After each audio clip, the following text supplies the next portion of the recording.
what are the corrections, and we will make those appropriate corrections. आपके पास कोई doubt हो तो आप जरूर पूछ सकते हो. आई मीन लाइक फिजिक्स से रिलेटेड जितना भी आप केवीपीवाई में पढ़ रहे हैं, अदरवाइज ही पढ़ रहे हैं. In case you have doubt then you can put in. Otherwise हम लोग थर्मोडायनेमिक्स के बारे में बात करते हैं.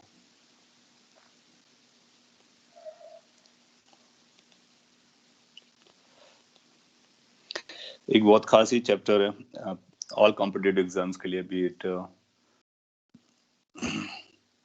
KVPY or JE or any other competitive examination. Yes, what is that doubt?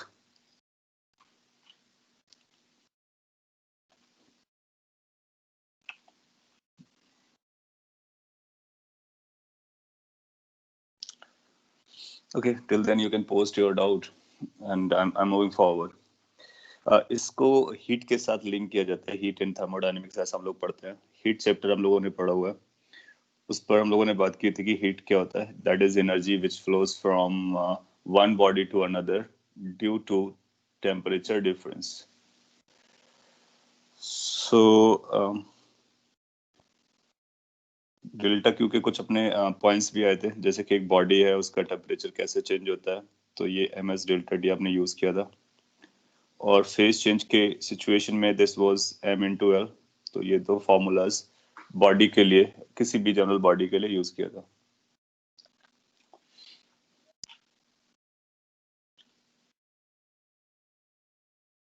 Okay, you want mic to be enabled.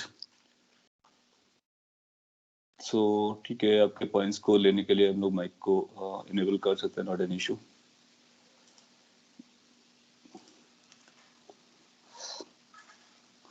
जब हम थर्मोडायनेमिक्स के बारे में बात करते हैं तो इसमें मेनली एक सिस्टम के बारे में बात किया जाता है. What is a system? तो सिस्टम और सराउंडिंग दो टर्म्स होते हैं. उनको मैं शॉर्ट में समझा देता हूँ, डिटेल में आप बाद में समझेंगे. और ये शॉर्ट में अपना काम हो जाएगा. एक बहुत बेसिक और पॉपुलर एग्जांपल है सिलेंडर, पिस्टन और having a gas in this.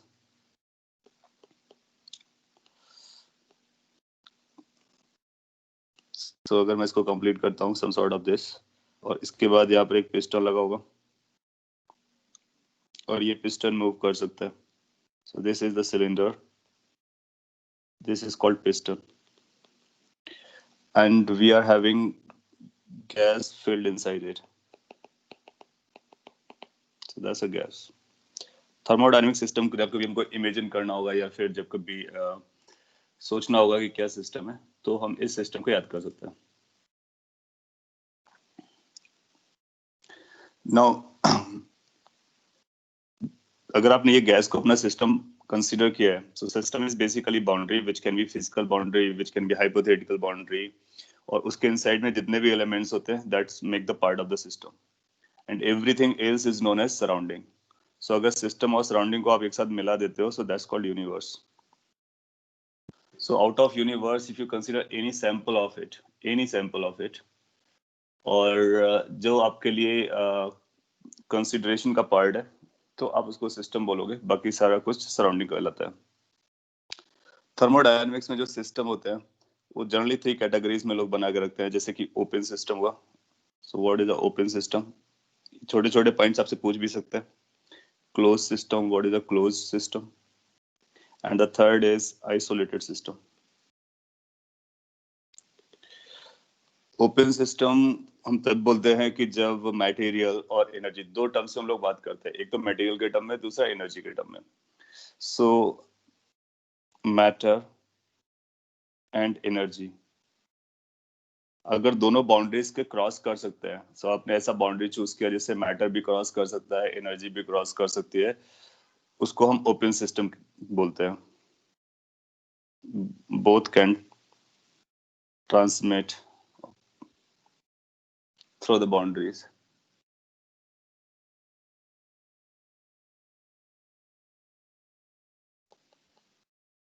जैसे कि अगर आपने जो गैस पिस्टन वाला सिलेंडर अभी देखा है, और सपोज करो कि हम कोई हाइपोथेटिकल बाउंड्री इमेजिन करते हैं, इसके अंदर गैस के अंदर छोटा सा वॉल्यूम लेते हैं गैस पार्टिकल्स का. सो आप देखोगे कि ये जो हाइपोथेटिकल बाउंड्रीज मैंने अभी बनाया डॉटेड लाइन से, यू विल फाइंड कि इस हाइपोथेटिकल बाउंड्री से पार्टिकल जो इनसाइड वाला पार्टिकल है वो कभी क्रॉस करके बाहर चला जाएगा, बाहर वाला पार्टिकल भी अंदर जा सकता है, क्योंकि ये हाइपोथेटिकल बाउंड्री है। एनर्जी भी ट्रांसमिट कर सकती है। सिंस दोनों ट्रांसमिट कर सकते हैं तो उस बाउंड्री को हम बोलेंगे that boundary is of an open system. Closed क्या होता है? क्लोज्ड वो होता है जिसमें ओनली एनर्जी कैन ट्रांसमिट।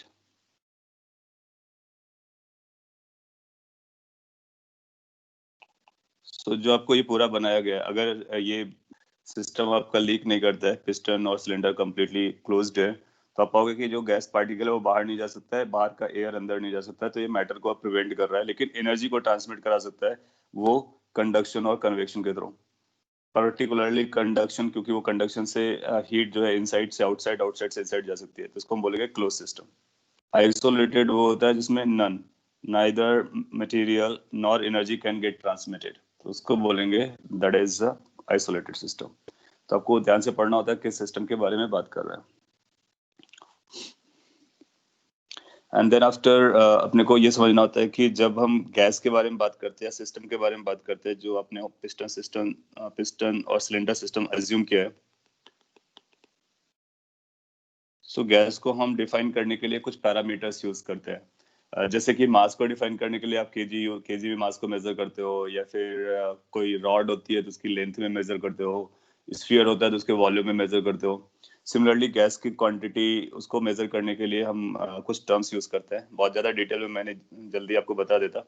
सो जो क्वांटिटीज है उसमें प्रेशर होता है, आप जानते भी होंगे। एक प्रेशर होता है जो इम्पोर्टेंट क्वांटिटी होती है जिसको हम यूज करेंगे। दूसरा वॉल्यूम होता है जो उसके अमाउंट को मेजर करने में हेल्प करता है। और तीसरा टेम्परेचर होता है जो उसकी स्टेट को डिसाइड करता है कि किस टेम्परेचर पर है। टेम्परेचर कम ज्यादा हीट से रिलेटेड रहेगा। और मास को ना बोल करके हम एन नंबर ऑफ मोल्स के बारे में बात करते हैं। और कौन सी गैस है उसको आइडेंटिफाई करने के लिए उसका मोलिकुलर मास ले लेते हैं और मोलर मास ले लेते हैं। So, जो मोलर मास है वो उसका यूज करेंगे, नंबर ऑफ मॉलिक्यूल्स के यूज करेंगे, मोल्स के यूज करेंगे, टेम्परेचर का। और ये एक गैस कांस्टेंट होता है, वो भी आप जानते हो, तो वो एज अ कांस्टेंट आ जाएगा। फिर किसी भी गैस को जो गैस होती है बेसिकली दो तरह से होती है, एक आइडियल गैस होती है और दूसरा रियल गैस होती है। ना अपने लिए आइडियल गैस ही इम्पोर्टेंट है, रियल गैस भी आप आगे पढ़ने वाले हो। सो आइडियल गैस में पीवी इक्वल टू एनआरटी आप लगाते हो। सो जब हम PV equal to NRT gas equation लगाते हैं, so that indicates an ideal gas. और रियल गैस के लिए फिर आप वैन डर वाल इक्वेशन को यूज करते हो। नो जब कभी आइडियल गैस का टर्म यूज करेगा तो हम पी वी आर और टी में सब में एक रिलेशन डिसाइड करते हैं, वो ये रिलेशन है। और इस रिलेशन में आप देखोगे कि P एक स्टेट के बारे में बात करेगा, pressure of the gas, V volume of the gas that it occupies and is the number of moles, R is a constant value, और T is the temperature. Temperature has to be written in kelvin because ऐसा unit को हम लोग follow करते हैं। तो इस पर कई सारे क्वेश्चन पूछ सकता है, वो हम बता सकते हैं। इसको देख करके कभी अगर आपसे पूछता है कि अगर ये आपको दिया गया है और कैन आई क्लेम कि P is proportional to T। Suppose कर लिया आपसे ऐसा बोलता है कि there is an ideal gas equation is PV is equal to nRT, so can we claim P is directly proportional to T? So आपका answer होगा कि नहीं, ऐसे हम क्लेम नहीं कर सकते। उसको क्लेम करने से पहले अपने को कुछ पता करना होता है, लाइक कि वॉल्यूम कैसे चेंज हो रहा है। हाँ, ये तभी हम कर सकते हैं if V is a constant। तो पॉइंट इज कि यहाँ पर अगर क्लोज सिस्टम है तो N कांस्टेंट रहेगा, R कांस्टेंट रहेगा, लेकिन P, V और T थ्री वेरिएबल्स हैं। तो कोई भी रिलेशन बोलने से पहले आपको थर्ड वेरिएबल के बारे में सोचने का। अगर आपसे बोलता है कि P is inversely proportional to V, क्या ऐसा बोल सकते हैं? आप बोल सकते हैं यस, ऐसा बोल सकते हैं कब? जब T कांस्टेंट हो। फिर आपसे पूछेगा क्या ऐसा बोला जा सकता है कि V is directly proportional to T? आप बोलोगे बिल्कुल बोला जा सकता है, लेकिन only if pressure is a constant. So अगर थर्ड क्वांटिटी कांस्टेंट है तो बाकी दो क्वांटिटीज के रिलेशन सेट किए जा सकते हैं। सो ये थ्री वेरिएबल्स को एक साथ लेके चलता है, इसलिए हमारे लिए इंपॉर्टेंट रहता है और इस पे कई सारे क्वेश्चंस बनते हैं, right. So pressure of gas हमारे लिए इंपॉर्टेंट होता है। नाउ जब हम किसी गैस के बारे में बात करते हैं तो एक स्टेट डिसाइड करते हैं, what is the state of it. State means particular pressure, particular volume, particular temperature. So that means उस स्टेट पर पीवी इक्वल टू एनआरटी आपके लिए वैलिड होती है। लेकिन अगर हम एक स्टेट से दूसरे स्टेट पर ले जाते हैं तो ये वैल्यूज चेंज हो जाती हैं। अब वो आप किस तरह से ले जा रहे हो इस बात पे डिपेंड करता है। मे बी लाइक कि अगर आपने इस कंटेनर में मटेरियल ये गैस को फिल कर रखा है और आप उसको चेंज करते हो तो प्रेशर चेंज हो सकता है। कंटेनर अगर रिजिड है तो वॉल्यूम चेंज नहीं करेगा, अदरवाइज वॉल्यूम चेंज हो सकता है, टेम्परेचर चेंज हो सकता है। तो उसके बेसिस पर एक स्टेट से दूसरे स्टेट पर जाने के लिए कुछ प्रोसेसेस होती हैं, तो उसको हम बोलते हैं थर्मोडायनेमिक प्रोसेसेस। सो अगर आपसे कोई पूछता है what are the thermodynamic processes, so you can say कि thermodynamic processes are those processes which take the thermodynamic system from one state to another state. So ये एक स्टेट से दूसरे स्टेट पे ले जाते हैं। और जब हम स्टेट कहते हैं उसका मतलब उसका खुद का पीवीटी है और इसका अपना डिफरेंट पीवीटी है। इट्स उसको मैं डैश से लिख देता हूँ, P dash V dash T dash. Accordingly या इस स्टेट पर भी आप गैस इक्वेशन लगा दोगे, यहाँ पर भी आइडियल गैस इक्वेशन लगा सकते हो। कुछ प्रोसेसेस काफी इंपॉर्टेंट होती हैं, जैसे कि उनका मैं नाम लिख देता हूँ। आइसोथर्मल प्रोसेस, सपोज कभी बोलता है कि आइसोथर्मल प्रोसेस है, do you know what does that mean कि कौन सी क्वांटिटी कांस्टेंट है। क्योंकि पीवीटी 3 वेरिएबल और एक इक्वेशन में 3 वेरिएबल है, तो इक्वेशन जनरली 2 वेरिएबल में हम सॉल्व करते हैं, इजी रहता है, इसलिए थर्ड इंफॉर्मेशन आपको देता है। ओके सो जब आइसोथर्मल वर्ड यूज करेगा इसका मतलब है इसका जो टेम्परेचर है वो कांस्टेंट है। गुड, अगर आपने पढ़ा है तो अच्छी बात है, और कई लोग आंसर दे भी रहे हैं। Temperature is a constant. जब टेम्परेचर कांस्टेंट होगा और आइडियल गैस होगी तो अपने पास रूल लग जाएगा PV is equal to NRT, और ये हर केस के लिए वैलिड होगा। सपोज कर लीजिए जो गैस है आपका किसी चैम्बर में बंद है, तो गैस का आना जाना नहीं है, वही सिस्टम जो हम लोगों ने इनिशियली पकड़ा था, तो टी कांस्टेंट हो गया, आर ऑलरेडी कांस्टेंट होता है, नंबर ऑफ मोल्स बदलेंगे नहीं, बिकॉज ये क्लोज सिस्टम है, तो हम लोग क्लोज सिस्टम यूज कर रहे हैं। इसका मतलब ये हुआ कि P और V का प्रोडक्ट कांस्टेंट रहता है, तो P1 V1 is equal to P2 V2, ये आप लगा सकते हो। सो कई बार ऐसा लिखेगा P1 V1 is equal to P2 V2, which process it is indicating, then we will say it is indicating isothermal process. And what does that mean कि टेम्परेचर कांस्टेंट है, इसलिए हम गैस इक्वेशन को यूज करके ये भी claim कर सकते हैं। फिर इसी को आपसे ग्राफ से भी पूछ सकता है। इस ये जो आपका थर्मोडायनेमिक्स है, जनरली इसमें ग्राफ काफी पॉपुलर रहते हैं, particularly PV diagram. So suppose कर लीजिए आपको पीवी डायग्राम बनाता है और बोलता है कि वो आइसोथर्मल प्रोसेस के लिए इंडिकेट करना चाहिए, तो मैं आपको 4 ऑप्शन देता हूँ, आपने जो ग्राफ्स पढ़े हैं उसके बेसिस पे आइडेंटिफाई करना कि कौन सा आइसोथर्मल को इंडिकेट कर सकता है। एक प्रोसेस ये है 1, दूसरा प्रोसेस ये है 2, तीसरा प्रोसेस ये है, चौथा प्रोसेस मैं दूर बना दे रहा हूँ ये। सो इस तरह से अगर 4 प्रोसेसेस आपको बना करके दिया जाए, so can you identify which process can indicate the isothermal process? 1 2 3 4 4 option आपको दिख रहे होंगे ग्राफ में। गुड। सो 1 को आप देखोगे, 1 में प्रेशर कांस्टेंट चल रहा है, 2 में वॉल्यूम कांस्टेंट चल रहा है, तो 1 2 नहीं हो सकते हैं, तो 3 4 में आएगा, और 4 एक अदरवाइज बता रहा है, तो 3 अप्रोप्रिएट होता है। सो कभी भी आपको आइसोथर्मल प्रोसेस देखना हो तो आप इस तरह से देखेंगे। सो ग्राफ भी आप बना सकते हो कि ये ग्राफ है आइसोथर्मल प्रोसेस का, अपने आप में काफी इंपॉर्टेंट है। पूछेगा तो हम बोलेंगे this is how isothermal goes, कि जब प्रेशर इनटू वॉल्यूम कांस्टेंट रहता है तो प्रेशर आगे चलोगे तो प्रेशर कम हो रहा है तो वॉल्यूम बढ़ रहा है, सो वॉल्यूम जब बढ़ता है तो प्रेशर कम होता है, प्रेशर जब बढ़ता है तो वॉल्यूम कम होता है। फिर थोड़ा सा और आगे जाकर के 2 ग्राफ बना देगा, बोलेगा कि नीचे वाले एक कांस्टेंट टेम्परेचर है T1, ऊपर वाले एक दूसरा कांस्टेंट टेम्परेचर है T2। सो ये 2 आइसोथर्म्स हैं, एक T1 है एक T2 है, और फिर आपको 4 ऑप्शन देगा कि बताइए T1 T2 में कौन सा बड़ा है। सो पहला ऑप्शन T1 T2 बराबर होंगे, T1 will be bigger than T2, T1 will be less than T2, any of them can happen। सो अगर ऐसे 2 ग्राफ देता है और दोनों आइसोथर्मल है, वो क्लेम करता है कि दोनों आइसोथर्मल है, सो कौन सा हायर टेम्परेचर को इंडिकेट करेगा। सो यस, आप बोलोगे कि जो ऊपर होगा वो ज्यादा टेम्परेचर का होगा, जो नीचे होगा वो कम टेम्परेचर का होगा। ऐसा क्यों, वो मैं 1 मिनट में समझाता हूँ, आप समझ जाएंगे। देखो क्या है कि ये आइडियल गैस इक्वेशन है, PV equal to NRT valid है। आप किसी एक वॉल्यूम को पकड़िए, अगर आपने एक वॉल्यूम पकड़ा है तो इस पॉइंट पर T1 मिलेगा और उसके ऊपर जाने पे T2 मिलेगा। ये P1 के प्रेशर के बराबर होगा, ये प्रेशर P2 होगा। नाउ सेम वॉल्यूम के लिए आपको P2 का प्रेशर ज्यादा है, तो अगर आप वॉल्यूम सेम रखते हो तो P2 का प्रेशर ज्यादा मिलता है, इसका मतलब T2 जो होगा वो ज्यादा होगा। So any graph that comes upside in isothermal is having more temperature. तो इसका आंसर सी ऑप्शन हो जाएगा। अंडरस्टूड। सो सी ऑप्शन इस तरह से हम कंपेयर करके बता सकते हैं, और प्रोसेस के बारे में भी आपको पता चल गया।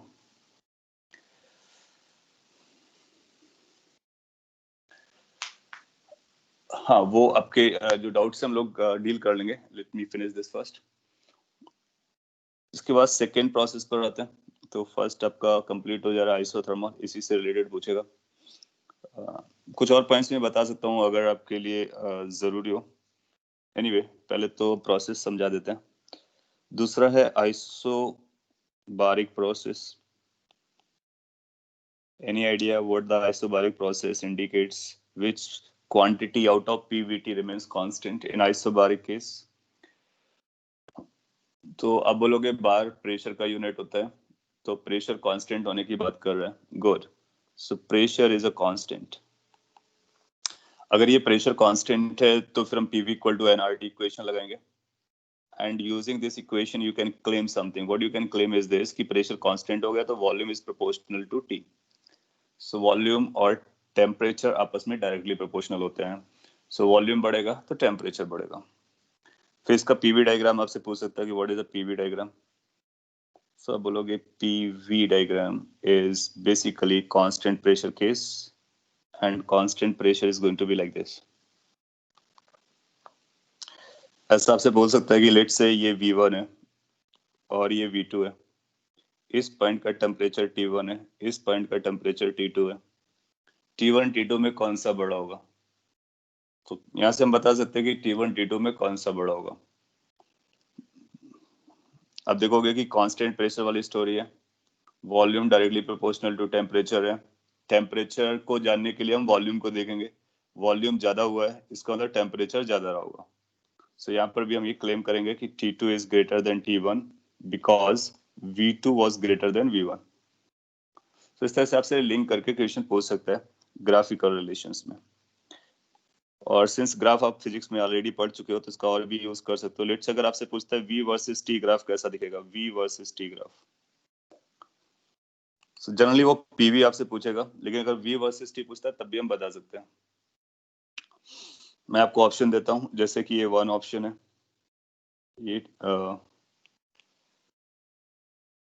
ये 2 ऑप्शन है, ये 3 ऑप्शन है, ये 4th ऑप्शन है। थोड़ा सा रफ बनाया है but you can think of कि कौन सा हो सकता है।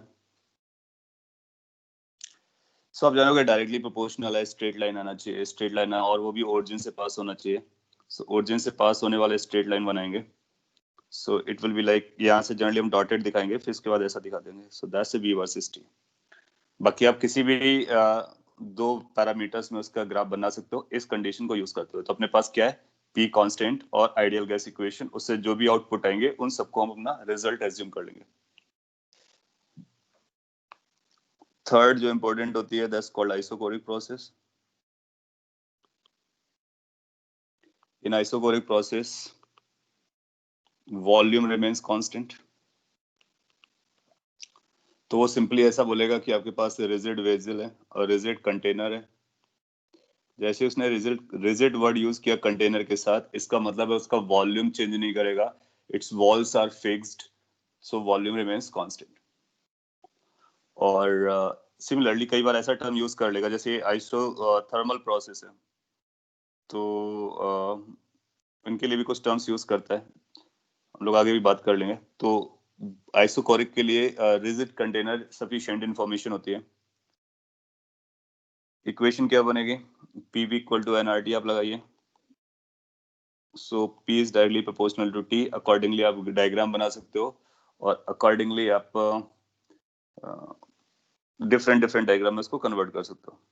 तो अगर हम PV का बना के देते हैं जो कि काफी इंपॉर्टेंट रहता है, सो ये इस तरह से जाएगा, vertical, it will be totally vertical constant volume, और फिर प्रेशर से उसका टेम्परेचर का लिंक बना सकते हो आप। And then the fourth is adiabatic process. Any idea what is constant in this process, adiabatic process?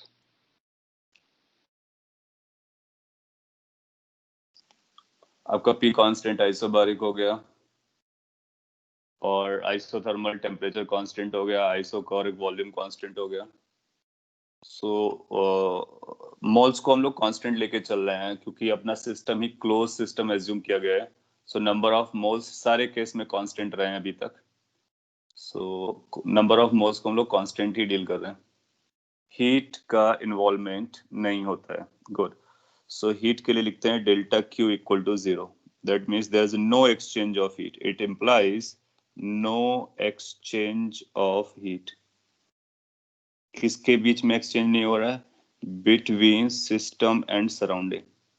So whatever is you have a system, what is the surrounding is, उनके बीच में heat का कोई exchange ना हो, ऐसी situation को या ऐसी प्रोसेस को हम लोग एडियाबैटिक प्रोसेस कहते हैं। नाउ PV के टर्म में अगर आपको बोलना हो तो इसका जो रिलेशन आता है वो आता है PV raise to power gamma is equal to constant.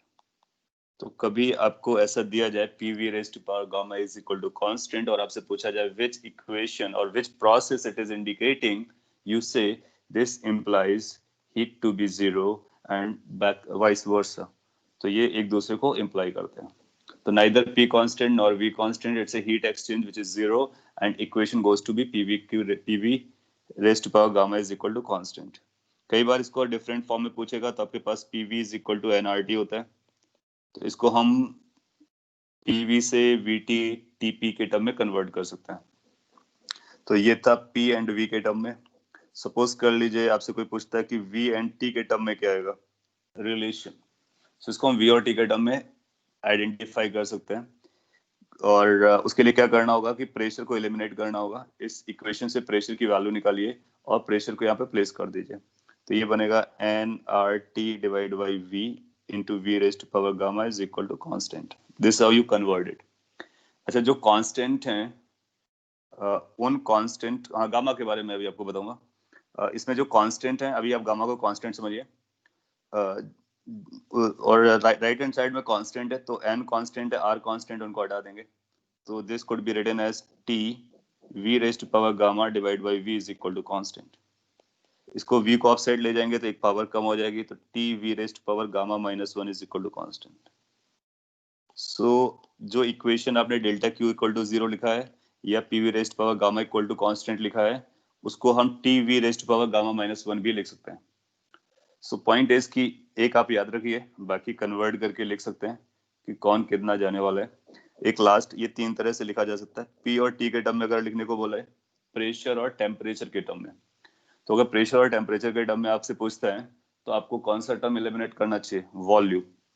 तो यहाँ से हम वॉल्यूम की वैल्यू पिक करेंगे आइडियल गैस इक्वेशन से, और फर्स्ट वाले में या फिर सेकेंड वाले में या किसी भी एक में रख देंगे। सपोज कर लीजिए फर्स्ट पे रखते हैं, तो ये बनेगा P in place of V आपको लिखना होगा nRT divide by P raised to power gamma has to be constant. जितने भी और कांस्टेंट है सब एक तरफ ले आइए और वेरिएबल को साथ में रखिए, तो ये बनेगा P into T raise to power gamma divide by P raise to power gamma. बाकी सारे कांस्टेंट थे तो राइट हैंड साइड में मल्टीप्लाई हो जाएंगे। तो ये अल्टीमेटली बनेगी P raise to power 1 minus gamma into T raise to power gamma is equal to constant. ये थर्ड रिलेशन है जो कि इम्पोर्टेंट होता है, जो कि उसी पॉइंट को इंडिकेट कर रहा होता है। So either of the three way पे आप लिख सकते हो। तो आप में से कोई भी एक देकर के पूछ, इनमें से कोई भी एक देकर के आपसे पूछ लेगा कि एडियाबैटिक प्रोसेस कौन सा इंडिकेट कर रहा है, so you can identify that.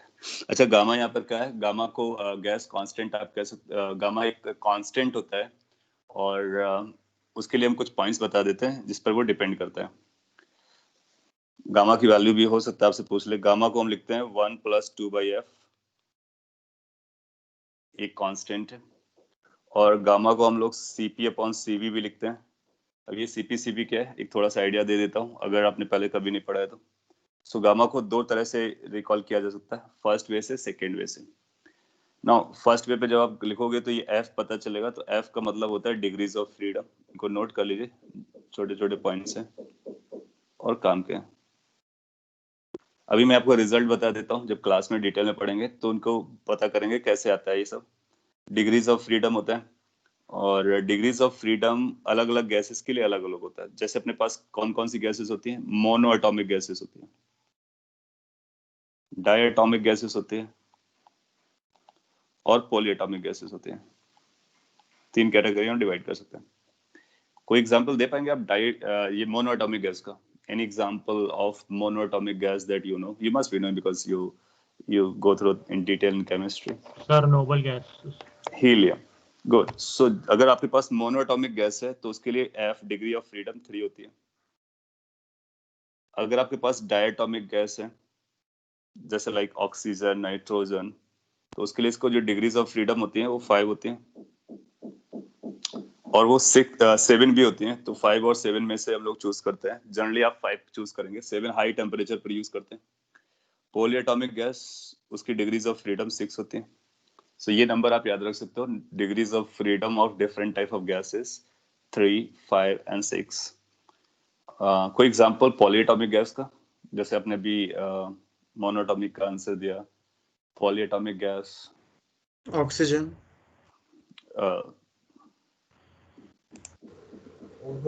Yes, so you can have so many examples. जैसे ओजोन का भी एग्जांपल लो, मीथेन ले लो, कार्बन डाइऑक्साइड, और कुछ भी इस तरह से ले सकते हो, P4 भी ले सकते हो। सो ये जो हमको 6 यूज करना होता है, 6 तब यूज करना होता है जब ये पॉलीएटॉमिक हो as well as non linear हो। Non linear.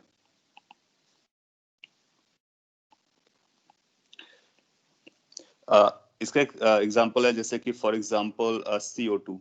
CO2 एक पॉलीएटॉमिक गैस है, लेकिन जब इसका स्ट्रक्चर आप बनाते हो तो OCO इस तरह से बनाते होगे। सो इस पे आपको समझ में आता है कि ये लीनियर होता है। सिंस ये लीनियर होता है तो इसकी degree of freedom in case of linear, since ये लीनियर है, तो लीनियर केस में जो डिग्रीज ऑफ फ्रीडम होती है वो 5 होती है। ओके, सो ये आप याद रख सकते हो। इससे हम गामा की वैल्यू पता कर सकते हैं। तो मैं आपसे एक छोटा सा एग्जांपल करवा लेता हूँ, आपको उसका आंसर देना है।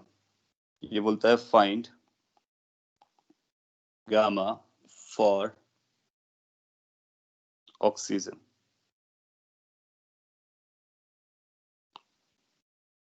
तो अगर कभी आपसे पूछता है कि ऑक्सीजन गैस के लिए गामा बताइए, तो क्या हम ऑक्सीजन गैस का गामा बता सकते हैं? बिल्कुल बता सकते हैं, अगर अपने को ये पता है कि डिग्री ऑफ फ्रीडम क्या होती है।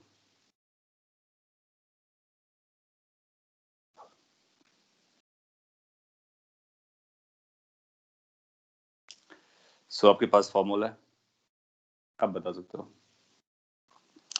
So gamma is going to be 1 + 2/f. F is this, so that's going to be 7/5, that is 1.4.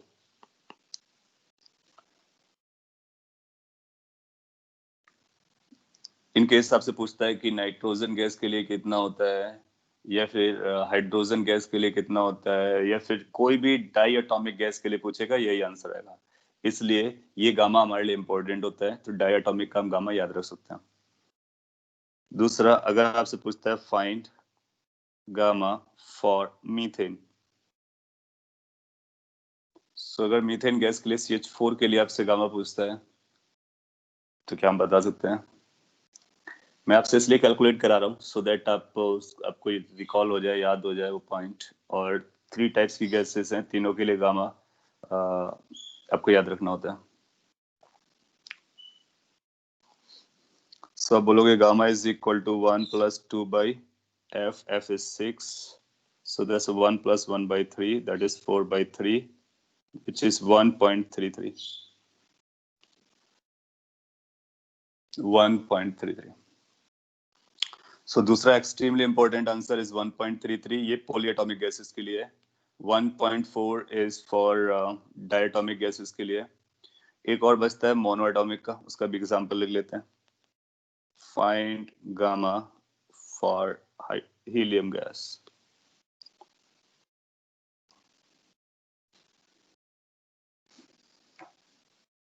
So helium is a monoatomic gas. You can easily find it out how much that goes to.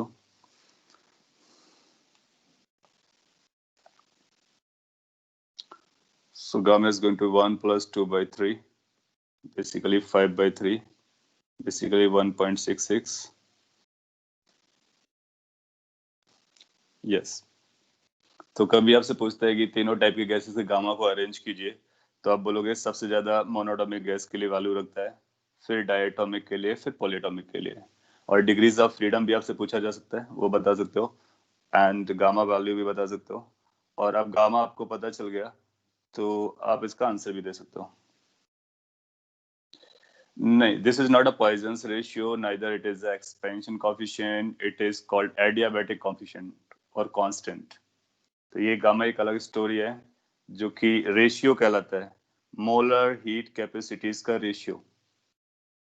So gamma is the ratio of CV and CP और CP and CV that are molar gas.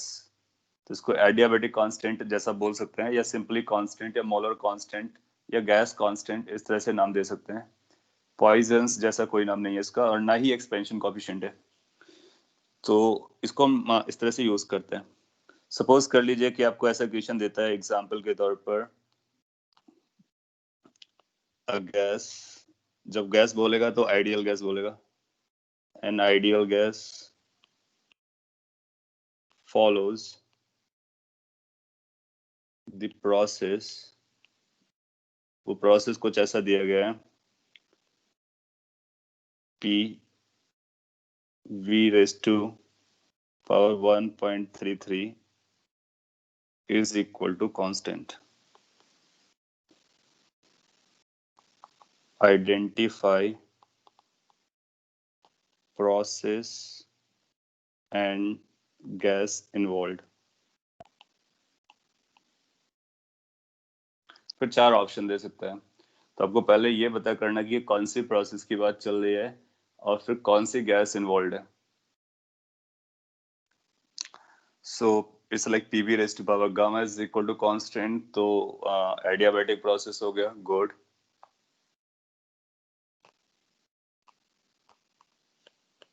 और कौन सा gas होगा, gamma की value 1.33 है, इसका मतलब ये पॉलीएटॉमिक गैस रहने वाली है। वो 4 ऑप्शन में ऑप्शन दे देगा, like oxygen, methane, carbon monoxide, carbon dioxide, वो सब। तो हम बता पाएंगे कि किसकी बात चल रही है। सो हम इक्वेशन देख करके बहुत सारी बातें कर लेते हैं, ठीक है, अच्छी बात है। इसके बाद हम लोग कुछ और फॉर्मूला लिख सकते हैं। ये जो CP है इसको बोलते हैं क्या है, मैं बहुत डिटेल में नहीं जा रहा हूँ, बट इनके नाम जरूर ले लूंगा, ये आपके काम पर है, आ सकते हैं। सो CP की जो वैल्यू आती है, CP को जो बोलते हैं that's called molar heat capacity at constant pressure. तो कांस्टेंट प्रेशर पे जो मोलर हीट कैपेसिटी होती है उसको CP बोलते हैं। CV होता है molar heat capacity at constant volume. ये दो टर्म गैस में यूज किए जाते हैं, और इनमें आपस में क्या क्या लिंक होते हैं वो फॉर्मूला याद रखिए, अगर पूछता है तो आप डायरेक्टली यूज कर सकते हो। CP minus CV is equal to R होता है। और एक दूसरा तो अभी आपने देखा, gamma is equal to CP by CV होता है। ये आप थर्मोडायनेमिक्स में यूज करते हो। नाउ गामा के बारे में आपको पता चल गया, R गैस कांस्टेंट है, यहाँ से आप CP और CV दोनों निकाल सकते हो। CP और CV दोनों निकाल सकते हो, किसके लिए, सारे गैसेस के लिए। मोनोटॉमिक के लिए कितना होता है, डायटोमिक के लिए कितना होता है, ट्राइटोमिक के लिए कितना होता है, सारा कुछ यहाँ से निकाला जा सकता है, क्योंकि 2 वेरिएबल 2 अननोन है। थोड़ी सी कैलकुलेशन मैं और कर देता हूँ, आपको सिंप्लीफाइड वर्जन में दे देता हूँ। CP की वैल्यू आएगी CV minus CV times gamma, तो ये बनेगा gamma -1 into CV is equal to R। So what is the CV? CV can be written as R upon gamma minus 1. और गामा की वैल्यू आपने देखी थी 1 + 2/f होती है, तो ये FR/2 आ जाएगा। F into R by 2, बहुत इंपॉर्टेंट रिजल्ट है। वो आपको गैस का नाम बताएगा और आप CV बता सकते हो। तो कभी आपसे पूछता है कि मोलार हीट कैपेसिटी बताइए एट कांस्टेंट वॉल्यूम, तो आप बोलोगे FR/2 होता है। एक बार CV ये आ गया तो CP क्या आएगा, CP आएगा CV प्लस R।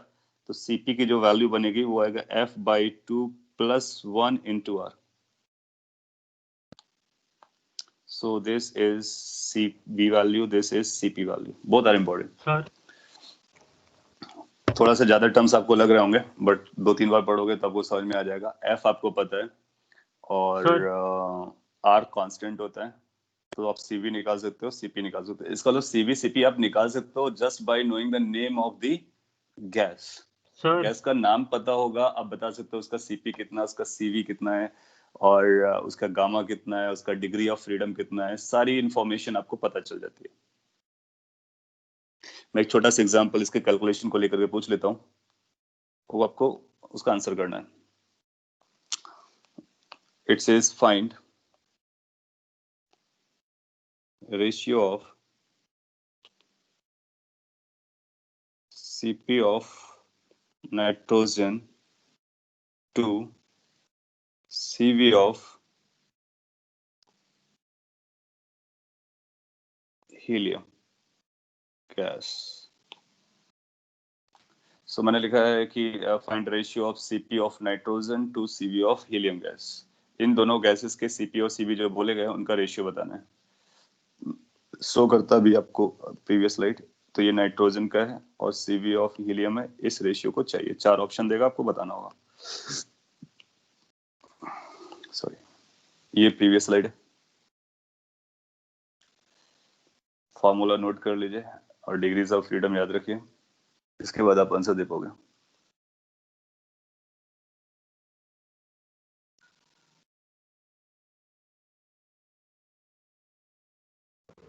सर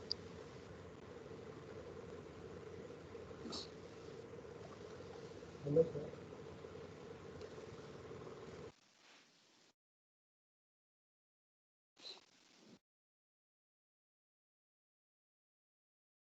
चलिए मैं आपकी हेल्प कर देता हूँ, थोड़ा सा ज्यादा टर्म्स आ गए होंगे। CP ऑफ नाइट्रोजन, कोई भी CP क्यों ना हो, फॉर्मूला क्या था, F/2 plus 1 into R. This is the CP value. अब nitrogen is a diatomic gas. In a diatomic gas, degrees of freedom are 5, so that becomes 5/2 plus 1 into R. That is basically 7/2 into R. तो पहला part आपका हो गया। अब आपको चाहिए CV of helium. Now CV किसी के लिए भी F/2 into R होती है। Helium is a monoatomic gas. Monoatomic gas के लिए डिग्रीज ऑफ फ्रीडम कितना होता है, 3, so that will become 3/2 into R।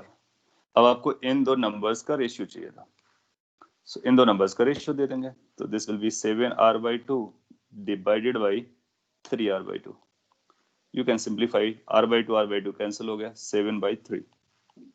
ऐसा एक आंसर निकाल सकते हो। चेक कर लीजिए कैलकुलेशन एंड अदरवाइज। और प्रीवियस स्लाइड में मैंने इनके फॉर्मूलाज दिए हैं, you can jot down the formula from the previous slide. और अगर इसके बाद आपको समझ में आ रहा है, दैट्स वेल एंड गुड। नहीं आ रहा है तो आपको पूछने का।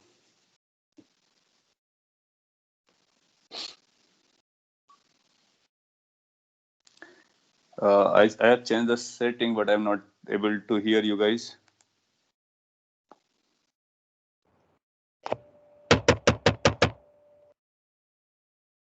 Sir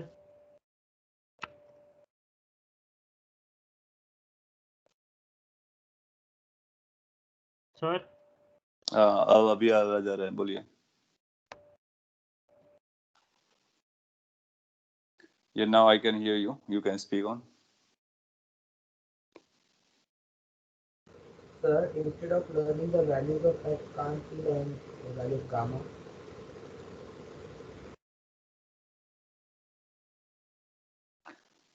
Be a bit louder क्योंकि आवाज क्लियर नहीं आ रही है। सर F की वैल्यू लर्न करने से अच्छा हम गामा की वैल्यू लर्न करेंगे तो वो आपकी चॉइस है, वो आपस में रिलेटेड है। आप गामा की वैल्यू लर्न करना चाहो गामा की वैल्यू लर्न कर लो, एफ की लर्न करना चाहो एफ की लर्न कर लो, कोई एक करोगे तो बाकी सारे कनेक्टेड है और उससे आपके सारे आंसर्स मिल जाते हैं। ठीक है, कुछ और पॉइंट्स मैं बोल देता हूँ जो कि काम के हैं और मे बी लाइक कि उसका यूज करना थर्मोडायनेमिक्स में। जैसे लॉज ऑफ थर्मोडायनेमिक्स होते हैं, तो कुछ लॉज मैं आपको बता देता हूँ। laws of thermodynamics.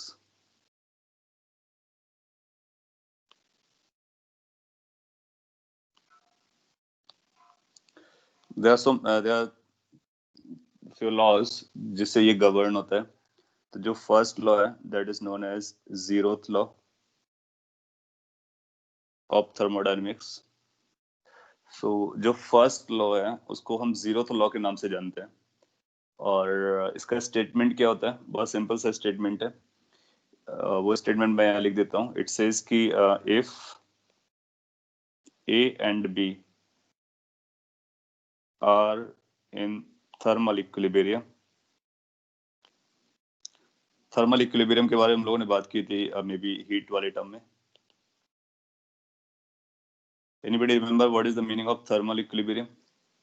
अगर आपसे बोलता है कि system A and system B they are in thermal equilibrium, same temperature हाँ, तो आप बोलोगे कि उनका हीट का एक्सचेंज नहीं हो रहा है सेम टेम्परेचर पर दोनों बॉडीज हैं। So zeroth law says if A and B are in thermal equilibrium and B and C are also in thermal equilibrium, then A and C will also be in thermal equilibrium. बहुत common sense का है but this important है। इसका कहने का मतलब है कि अगर दो सिस्टम ए और बी थर्मल इक्विलिब्रियम पे चल रहे हैं, बी और सी आपस में थर्मल इक्विलिब्रियम पर हैं, तो ए और सी भी आपस में थर्मल इक्विलिब्रियम पर होंगे। ये गारंटी करता है जीरोथ लॉ।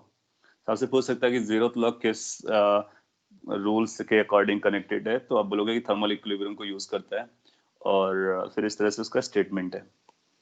अगर आपका सिस्टम ए है और एक दूसरा सिस्टम यहाँ पर बी है और एक थर्ड सिस्टम यहाँ पर सी है, and if you are finding the equilibrium between A and B and thermal equilibrium between B and C, then this is also guaranteed.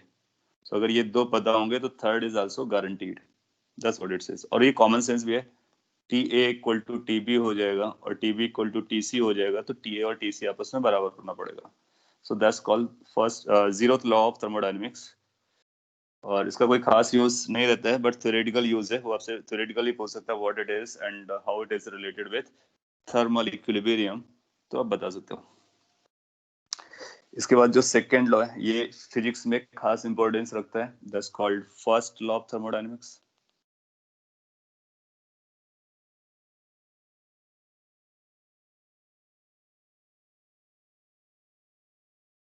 So what is the first law of thermodynamics? जब हम लोग system की बात करते हैं तो वो gas और पिस्टन सिलेंडर आपके दिमाग में आता है और अगर मैं इसको यहाँ पे बना देता हूँ रफ पिक्चर में, यहाँ पर गैस है। In case you are supplying heat to it, तो उसको बोलेंगे delta Q heat has been supplied. जब आप हीट सप्लाइड करोगे तो ये हीट दो पर्पज में यूज होता है। एक पर्पज क्या है कि ये पिस्टन को पुश करेगा और एक्सपेंशन का काम करेगा। दूसरा पर्पज है कि इसका जो टेम्परेचर है वो इंक्रीज कर जाएगा। So whenever you give a heat to a thermodynamic system, two things occur. First, it pushes the piston outwards. जब ये पिस्टन को पुश करेगा बाहर की तरफ तो गैस एक्सपैंड करेगा। गैस अगर एक्सपेंड करेगा तो फिर गैस का वॉल्यूम बढ़ेगा, तो आप पाओगे कि कुछ ये वर्क डन करेगा, तो इसको बोलते हैं कि work done by the gas. So gas expand करेगा, वो वर्क करेगा। So first is the heat goes into the work done by the gas.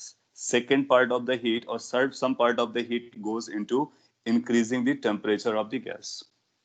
So expansion का मतलब वर्क से रिलेटेड है, टेम्परेचर का मतलब उसकी इंटरनल एनर्जी से रिलेटेड है और डेल्टा क्यू हीट है। इन तीनों में आपस में जो रिलेशन है that relation is given by the first law of thermodynamics और this is nothing but a heat conservation. तो हीट कंजर्वेशन है, एनर्जी कंजर्वेशन है basically. So whatever the heat you supply it goes into increase in internal energy plus work done by the gas. So अगर आपसे पूछता है what is the statement or what is the equation for first law of thermodynamics, you say this is the first law of thermodynamics. इसमें क्या क्या involve है, ये numbers जो हैं, जो ये पैरामीटर्स हम लोगों ने यूज किए, उनको जानना बहुत जरूरी है. और पर्टिकुलरली केमिस्ट्री और फिजिक्स में लैंग्वेज का डिफरेंस आता है और वो वर्क डन को लेकर के खास कर रहता है, तो उसका आपको ख्याल रखना है. और accord yes sir delta U क्या है? हाँ, उसके बारे में हम लोग बात करते हैं. तो वन बाय वन तीनों टर्म्स के बारे में जान लेते हैं. सो this is called heat involved. This delta U is called change in internal energy. Change in internal energy. It is basically related with temperature. Temperature को डायरेक्टली ना यूज करके डेल्टा यूज किया गया क्योंकि यूनिट को भी, डायमेंशंस को भी बैलेंस करना होता है. And this is work done by the gas. So ये थ्री टर्म्स आपस में इस तरह से लिंक्ड होते हैं. नाउ इसके नॉमेनक्लेचर चलते हैं. अगर हीट सप्लाई किया जाता है तो पॉजिटिव बोलते हैं. हीट रिजेक्ट होगा तो उसको नेगेटिव लिया जाएगा. Work done by the gas आएगा तो उसको पॉजिटिव बोलेंगे. Work done on the gas आएगा, उसको नेगेटिव बोलेंगे. टेम्परेचर इंक्रीज हो रहा है तो डेल्टा यू को पॉजिटिव लिखेंगे. टेम्परेचर डिक्रीज हो रहा है तो डेल्टा यू को नेगेटिव लिखेंगे. सो इस तरह से प्लस और माइनस दे सकते हैं. नाउ डेल्टा यू क्या होता है, उसका मैथमेटिकल एक्सप्रेशन भी हम लोग निकाल सकते हैं. सो डेल्टा यू का अगर फॉर्मूला आप याद रखना चाहते हो तो delta U is equal to N C V delta T. अब ये CV क्या होता है ये तो आपको पता चल गया है. डेल्टा टी क्या है, वो टेम्परेचर डिफरेंस है. एन क्या है, नंबर ऑफ मोल्स हैं. तो अगर आपको गैस का नंबर ऑफ मोल्स पता होते हैं, गैस का नाम पता होता है, टेम्परेचर चेंज पता होता है, तो आप ये बता सकते हो कि उसकी इंटरनल एनर्जी में कितना चेंजेस आए हैं. Internal energy of the gas, उसके बारे में बात कर सकते हो. खास इंपॉर्टेंट है पूरे कॉम्पिटिशन्स के लिए और आपसे पूछ सकता है. सो मैं आपसे एक छोटा सा क्वेश्चन प्लेस करता हूँ. यस सर इंटरनल एनर्जी मतलब उसकी वाइब्रेशन एनर्जी क्या? हाँ, इंटरनल एनर्जी मींस जब गैस मॉलिक्यूल्स चैम्बर के अंदर रहते हैं तो they are in dynamic condition. So since they have a mass, they are moving. So this is basically kinetic energy that is inside the gas particles और within the gas. So उनकी जो gas की kinetic energy है उसको represent करता है. Okay sir. और उसको हम इंटरनल एनर्जी के नाम से जानते हैं. एग्जाम्पल इस तरह से आता है कि find change in internal energy of nitrogen gas when 2 moles of it are heated by 20 degree Celsius. आपको अपना आंसर आर के टर्म में दे देना है, कैपिटल आर के टर्म्स हैं. और ये क्वेश्चन आपके सामने है. वो 4 ऑप्शन देगा, उसको कैपिटल आर के टर्म में देगा, कुछ फैक्टर मल्टीप्लाइड होगा, उस फैक्टर की वैल्यू आपको बतानी है. एक बार ट्राई कीजिए, मैं आपको 1 मिनट देता हूँ. आपको चेंज इन इंटरनल एनर्जी निकालनी है. नाइट्रोजन गैस का कैलकुलेट करना है जिसके 2 मोल्स इन्वॉल्व हैं और टेम्परेचर में जो आप चेंज ला रहे हो वो 20 डिग्री सेल्सियस का लेकर आ रहे हो. एक आंसर 140 आर आ रहा है.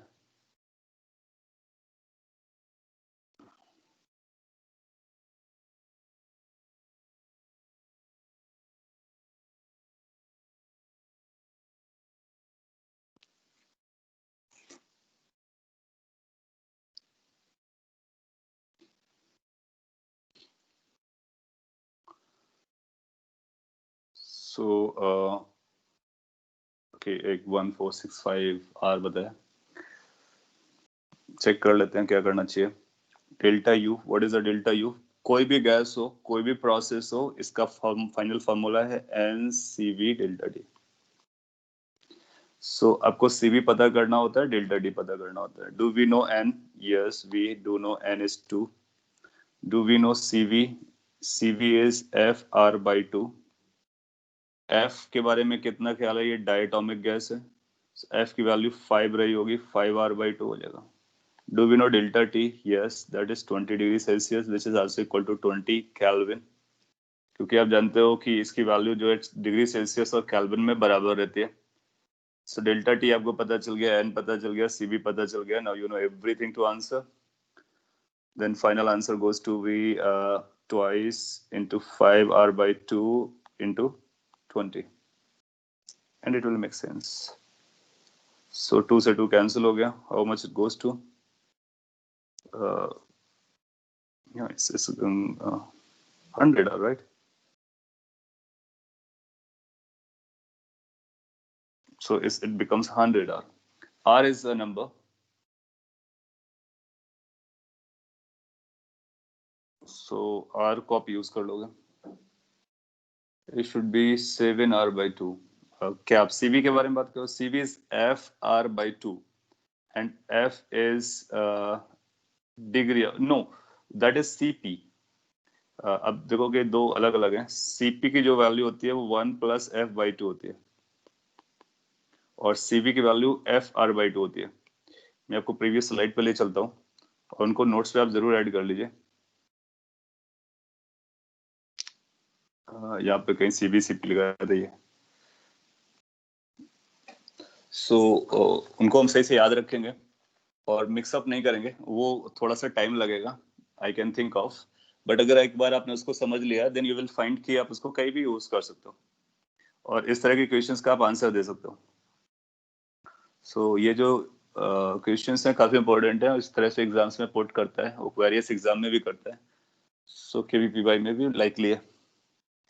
ओके, सो एक तो डेल्टा यू निकालना आपको आ गया और डेल्टा क्यू तक पहुंचने के लिए आपको डेल्टा डब्ल्यू भी जानना होता है. तो मैं डेल्टा डब्ल्यू के बारे में थोड़ा सा ब्रीफ कर देता हूँ और उसके बाद ये फर्स्ट लॉ आपका कंप्लीट हो जाएगा.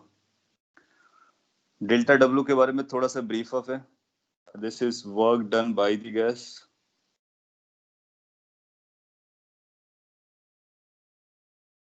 और ये प्रोसेस पे डिपेंड करता है. So work done depends on the process. Depends on the process. जबकि डेल्टा यू आपसे पूछ सकता है कि क्या डेल्टा यू प्रोसेस पे डिपेंड करता है. आप बोलोगे नहीं, delta U does not depend on the process, independent of the process.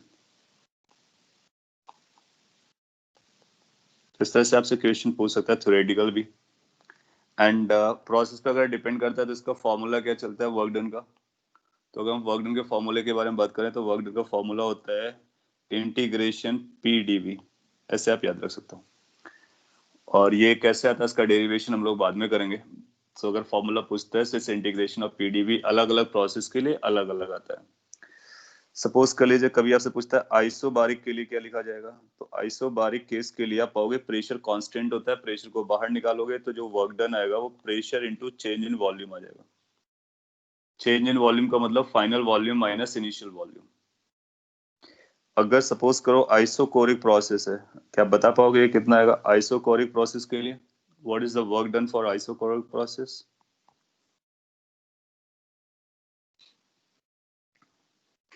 Zero. Good. क्योंकि आइसोकोरिक प्रोसेस में क्या होता है कि वॉल्यूम का चेंज नहीं होता है और इंटीग्रेशन में आपको डीवी करना है. सो डीवी की वैल्यू जीरो हो जाती है. तो आइसोकोरिक प्रोसेस का वर्क डन जीरो रहता है. बाकी आइसोथर्मल और एडियाबैटिक के थोड़े से कॉम्प्लिकेटेड है, तो अभी मैं लिखता नहीं क्योंकि वो पूछा भी नहीं जाएगा और वो बाद में हम लोग ड्राइव करेंगे. हाँ, एक और जो पॉइंट है रिलेवेंट का वो ये है कि P वर्सेस V डायग्राम अगर आपको कभी गिवन हो. सो इंटीग्रेशन PdV का मतलब क्या होता है? Area under the graph. So अगर कोई ग्राफ आपको ऐसा देता है, कोई भी ग्राफ ऐसा देता है, so what you need to do, you need to calculate the area under the graph.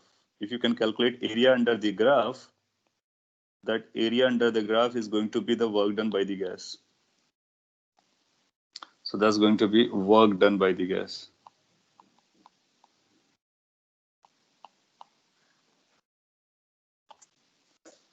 ये आपको याद रखना होगा कि this says work done by the gas. So कई बार क्या होगा कि छोटा सा एरिया बना देगा और छोटा सा कर्व दे देगा, उसके एरिया के अकॉर्डिंग हम बता देंगे। If it is given in cyclic, अच्छा साइक्लिक वाला भी बता देते हैं। एक साइक्लिक प्रोसेस होती है, उसके कुछ छोटे से इंपॉर्टेंट पॉइंट्स हैं। सो एक और प्रोसेस होती है साइक्लिक प्रोसेस। अच्छा पॉइंट आपने बोला, नेक्स्ट पॉइंट हम लोग ये डिस्कस करने वाले थे।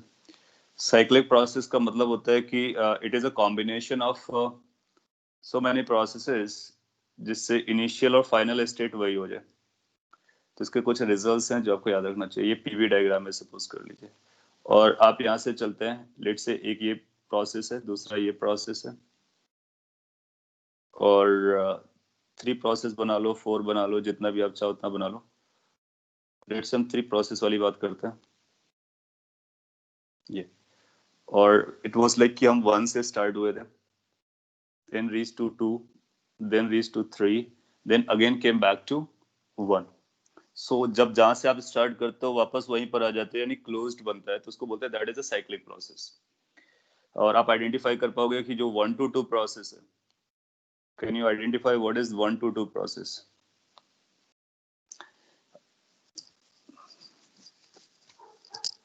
Which process 1 to 2 is indicating?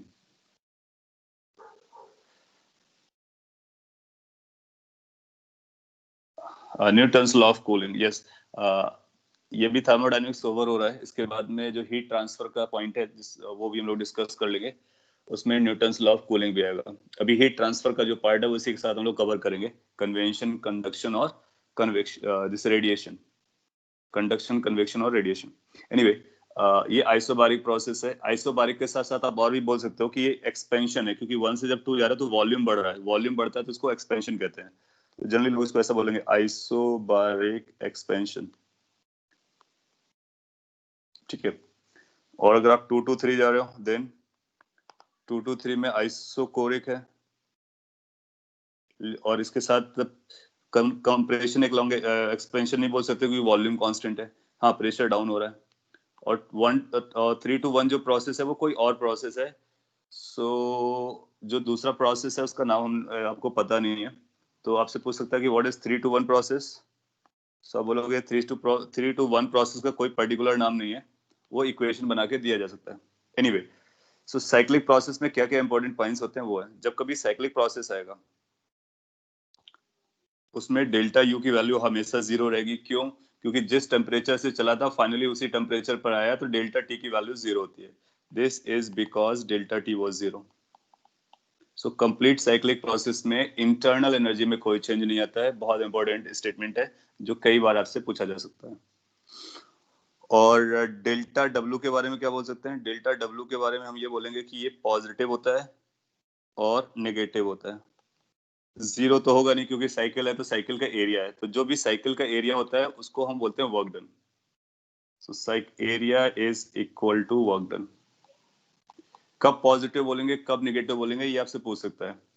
तो अगर साइकिल चल रही है वो इस तरह से जैसे इस पे दिखाया गया क्लॉकवाइज है, तो जब क्लॉकवाइज साइकिल होगा हम उसको पॉजिटिव बोलेंगे। क्लॉकवाइज साइकिल में वर्क डन पॉजिटिव आता है, एंटी क्लॉकवाइज होगी तो वर्क डन नेगेटिव आएगा।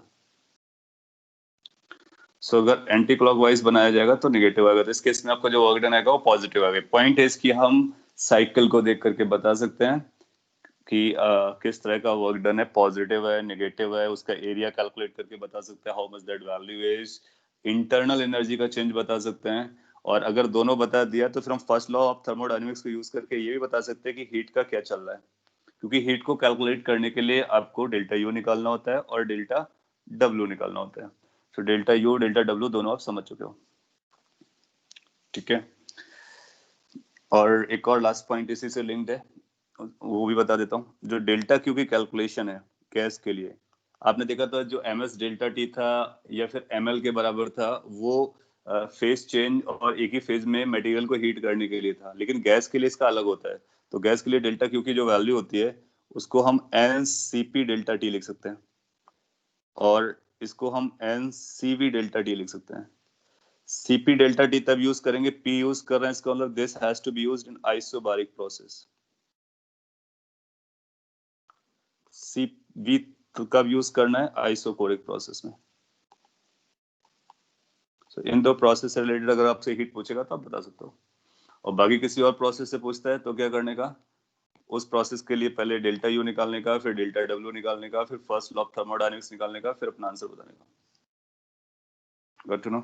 तो इस तरह से थर्मोडायनेमिक्स में जनरली ये रहते हैं, और जो क्वेश्चंस आपसे केवीपीवाई में पूछा जाएगा वो जनरली ग्राफिकल बेस्ड होगा, या फिर ये जो छोटे छोटे पॉइंट्स हम लोगों ने डिस्कस किए कि उसका गामा कितना है, सीपी कितना है, डिग्रीज ऑफ फ्रीडम कितना है, वर्क डन को कैसे एक्सप्रेस करते हैं, इंटरनल एनर्जी को कैसे कैलकुलेट करते हैं, है ना, और पीवी इक्वल टू एनआरटी कब लगाते हैं, और एक कांस्टेंट होगा तो दूसरा कैसे हैंडल करते हैं, वो चार प्रोसेस जो पढ़ा, isothermal, isobaric, isochoric, adiabatic process, cyclic process, ये सारे पॉइंट्स आपके लिए खास इंपॉर्टेंस रखते हैं।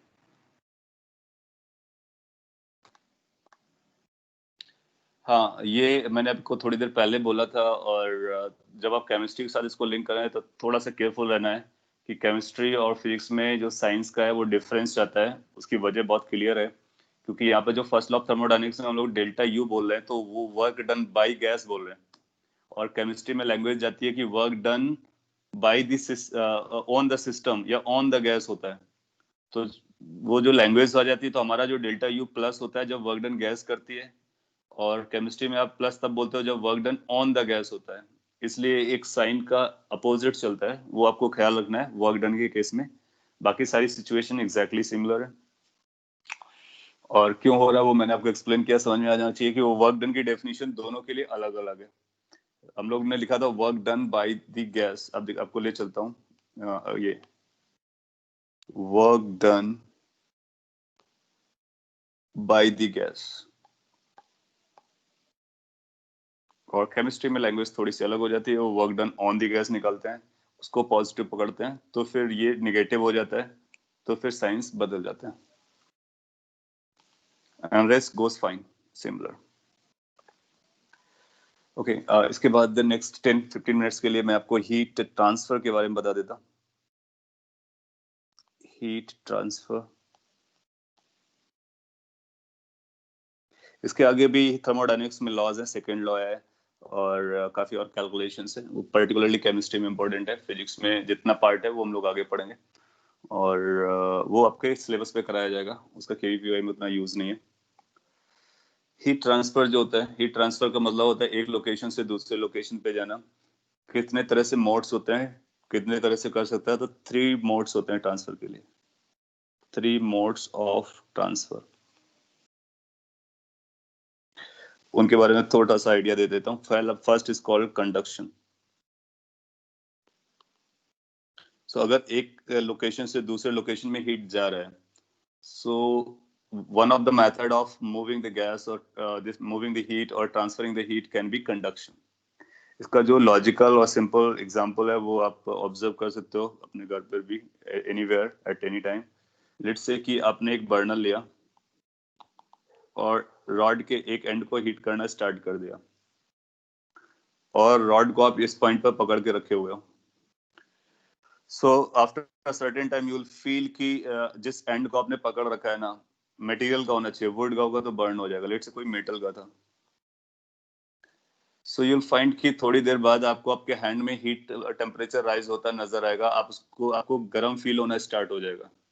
तो अगर आप ध्यान से ऑब्जर्व करो तो आपने इस पॉइंट का जहां पर बर्नर लगाया था उस पॉइंट पर आपने हीट प्रोवाइड की थी, सप्लाई किया था। So basically delta Q was provided over here, but delta Q was not staying there, rather heat was moving in this way and reaching to other end. So जो heat इस तरह से चल रहा है मटेरियल के अंदर, इस प्रोसेस को हम बोलते हैं कंडक्शन ऑफ हीट। सो आपसे पूछ सकता है कि what is the conduction of heat, या फिर 4 ऑप्शन देकर के पूछ सकता है which one is the conduction of heat. तो क्या क्या क्रक्स पॉइंट है, ये मटेरियल पे चलता है। So conduction takes place on the material, बिना मटेरियल के ये चलेगा नहीं। दूसरा, जब हीट ट्रांसफर हो रहा होता है तो जो मटेरियल के मॉलिक्यूल्स हैं वो खुद नहीं मूव कर रहे होते हैं। इस रॉड का जो लास्ट वाला पॉइंट है वो आपके हैंड पे चल के नहीं आता है, बल्कि वहीं पे रहता है। सो मैटर मूव नहीं करता है, बट हीट मूव करती है। सो ये इसका क्रक्स पॉइंट है। यू कैन से कि हीट मूव्स और heat transfers through material.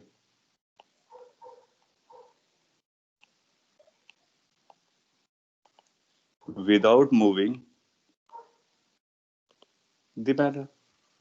So जो मैटर है उस मैटर को मूव कराए हुए हीट मटेरियल से जो थ्रो करता है, that process is known as conduction. तो जब जब एग्जांपल्स दिए जाएंगे आपको, तो उसमें ये देखना कि किसमें हीट इस तरह से फ्लो कर रहा है कि किसी मैटर या मटेरियल से जा रहा है लेकिन वो मटेरियल के पार्टिकल्स मूव नहीं कर रहे हैं, जैसे कि रॉड का एग्जांपल हो गया.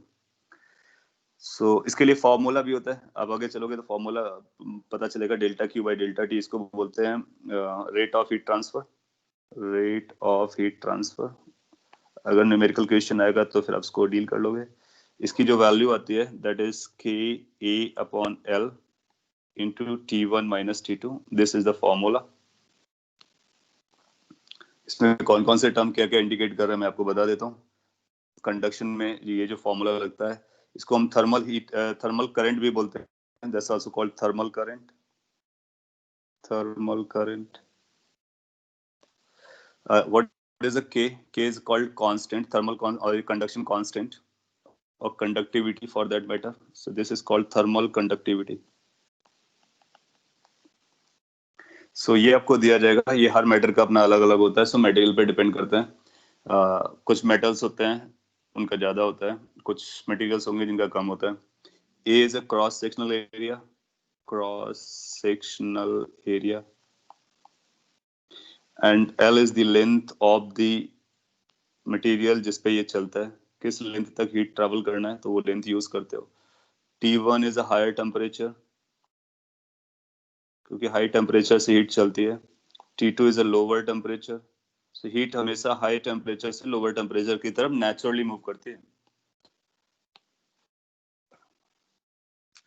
सो इस फॉर्मूले को आप यूज कर सकते हो. आपको K देगा, A देगा, L देगा, T1 T2 देगा, तो आप वहां से बता सकते हो कि कितना रेट ऑफ हीट ट्रांसफर हो रहा है और किस मेथड से हो रहा है, कंडक्शन से. इसके बाद जो दूसरा मोड ऑफ हीट ट्रांसफर है दैट्स कॉल्ड कन्वेक्शन. जनरली आपसे जो क्वेश्चन पूछेगा वो कॉन्सेप्चुअल बेस्ड होगा. Convection of heat. कन्वेक्शन क्या मेथड होता है, इस पर मैटर का रिक्वायरमेंट होता है लेकिन मैटर खुद ही हीट को लेके चलता है. So heat is transferred by the matter. Heat is transferred by the matter. मतलब हम ये कहना चाह रहे हैं कि मैटर खुद ट्रांसपोर्ट होता है हीट को लेकर के. एग्जाम्पल के लिए बहुत सारे एग्जाम्पल्स हो सकते हैं, जैसे कि वन ऑफ द एग्जाम्पल है लेट्स से कि या फिर उसी रॉड की बात करते हैं तो वो ज्यादा आपको सूट कर जाएगा. जैसे ये रॉड है और इसको आपने हीट किया है, ये वार्म थी या फर्नेस से निकाला है, हीटेड रॉड है. सो आप देखोगे कि अगर उसके एक डिस्टेंस पर भी आप अपने आप को, अपनी बॉडी को रखते हो तो आपको इसका गर्मी महसूस होता है, हीट महसूस होता है. तो बेसिकली क्या होता है कि ये जो इसके सराउंडिंग वाली एयर होती है उस एयर को ये वार्म करता है. फिर ये जो वार्म एयर होती है हीट को लेकर के ऊपर जाती है. So, जब हीट को लेकर के वार्म एयर अपसाइड जा रही होती है तो उसके साथ साथ हीट का ट्रांसफर भी हो रहा होता है और एयर इटसेल्फ मूव कर रही होती है हीट को लेकर के. तो ये कन्वेक्शन का एग्जांपल है. बहुत सारे एग्जांपल हो सकते हैं. आपको गर्मी लगती है, आप फैन चलाते हो. जब फैन चलाते हो तो फैन क्या करता है कि ठंडी एयर को लेकर के आता है आपके पास और आपकी हीट को लेके चला जाता है. So that's also convection. आप टी या कॉफी लेते हो और वो हॉट होता है, उसको गर्म करने के लिए आप उसको ब्लो करते हो. तो आप बेसिकली क्या कर रहे होते हो कि एयर को मूव करा रहे होते हो सो दैट वो हीट लेकर के निकल जाए. तो जब एयर या कोई भी मटेरियल हीट लेकर के खुद जलता है, मटेरियल खुद मूव करता है, तो वो कन्वेक्शन का एग्जांपल होता है. कन्वेक्शन दो तरह से होता है, टू टाइप से. वन इज नेचुरल, जो अपने आप होता है. दूसरा फोर्स्ड, जो आप उसको फोर्स करते हो. जैसे कि आपको गर्मी अगर लग रही है, आप रूम पर बैठे हो, तो जो नेचुरली एयर चल रही है उससे जो आपको ठंडक लगेगा या फिर जो हीट कम होगा, आपका टेम्परेचर डाउन होगा, दैट्स नेचुरल. जब आप फैन को ऑन करते हो तो फैन उस एयर के मूवमेंट को बढ़ाता है. So you are basically forcing the air to increase the convection. इसके लिए भी फॉर्मूला अगर आपको याद रखना है तो याद रख सकते हो. Delta Q upon delta T की जो वैल्यू होती है वो H A T one minus T two होती है. So rate of heat transfer is governed by this formula. और इस फॉर्मूले में एच क्या है, कन्वेक्शन कांस्टेंट है.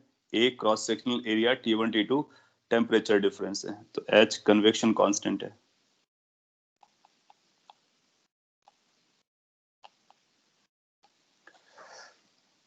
देन आफ्टर लास्ट होता है method that's called radiation. Radiation एक ऐसा मेथड होता है जिसके लिए मैटर का रिक्वायरमेंट नहीं होता है. No need for matter, no requirement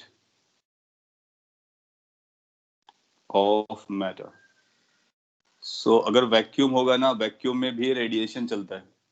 conduction vacuum पे नहीं हो सकता है, कन्वेक्शन वैक्यूम पे नहीं हो सकता है, रेडिएशन हो सकता है. सन की लाइट अर्थ तक आती है तो बीच में कई सारा वैक्यूम स्पेस है और सन की लाइट यहाँ तक आ जाती है बिकॉज वो वैक्यूम में भी ट्रेवल कर पाता है.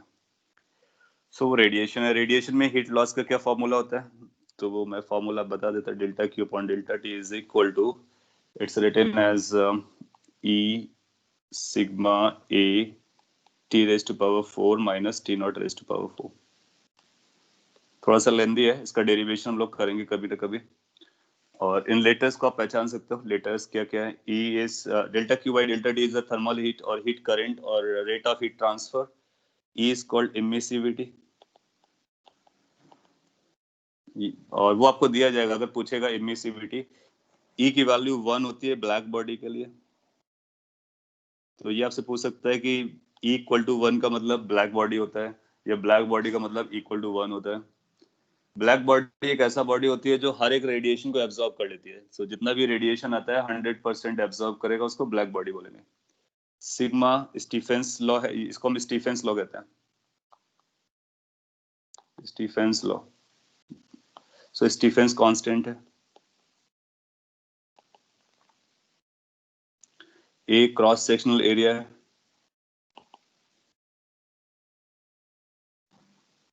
और ये टोटल हीट के बारे में बात कर रहा है. जनरली आपसे पूछता है कि जो हीट ट्रांसफर होता है रेडिएशन से वो टेम्परेचर पे कैसे डिपेंड करता है, तो आप बोलोगे टेम्परेचर की पावर 4 होता है. ये तो नेट हीट लॉस है.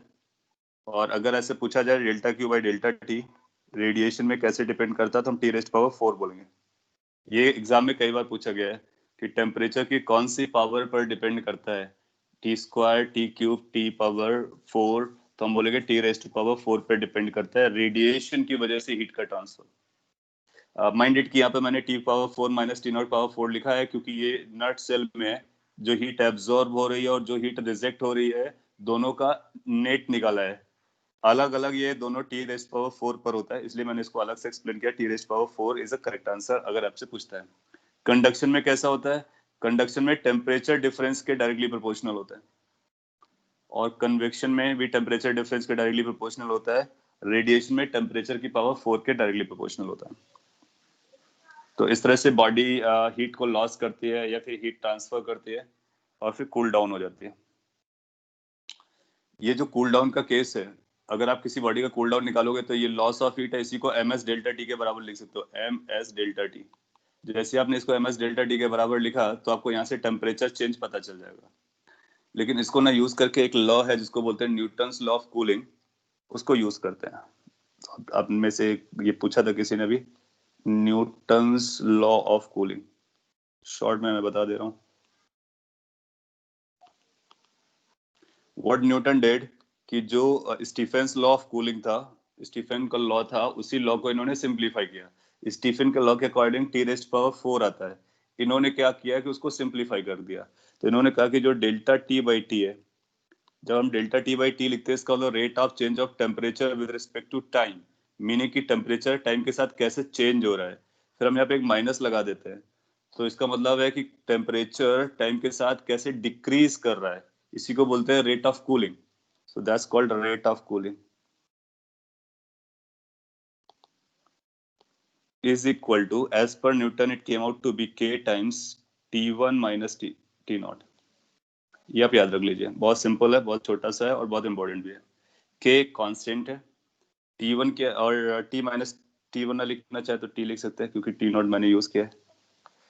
T किसका टेम्परेचर है? अगर कोई बॉडी है उसके टेम्परेचर को T लिखा जा रहा है. T नॉट किसका टेम्परेचर है? सराउंडिंग के टेम्परेचर को T नॉट बोला जा रहा है. सो अगर आउटसाइड का टेम्परेचर T नॉट है, बॉडी का टेम्परेचर T है, तो बॉडी किस रेट से अपने आप को कूल कर रहा होगा? So rate of cooling which is minus delta T by T is equal to delta K times T minus T naught. तो क्वेश्चन कैसा पूछेगा कि रेट ऑफ कूलिंग टेम्परेचर पर किस तरह से डिपेंड करता है, तो आप बोलोगे टेम्परेचर डिफरेंस के डायरेक्टली प्रोपोर्शनल होता है as per the Newton's law of cooling, जबकि स्टीफेंस के हिसाब से वो T⁴ पे डिपेंड करता था। So that's a simplified version, और इसको हम लोग कैलकुलेट कर सकते हैं, इस पर क्वेश्चंस भी आ सकते हैं। तो न्यूमेरिकल क्वेश्चन मैं आपको एक करा देता हूँ, that will be the last question, जो हीट और थर्मो से लिंक होगा, और अगर आता है तो आप उसको डील कर पाओगे। मैं एक्सप्लेन करता हूँ कैसे क्वेश्चन आते हैं और क्या पूछ सकता है। ये पूछ सकता है ऐसा कि if a body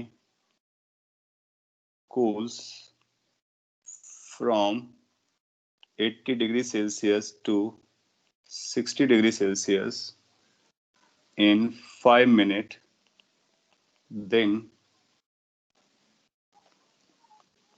to cool it from 60 degrees Celsius to 40 degrees Celsius, how much time is needed?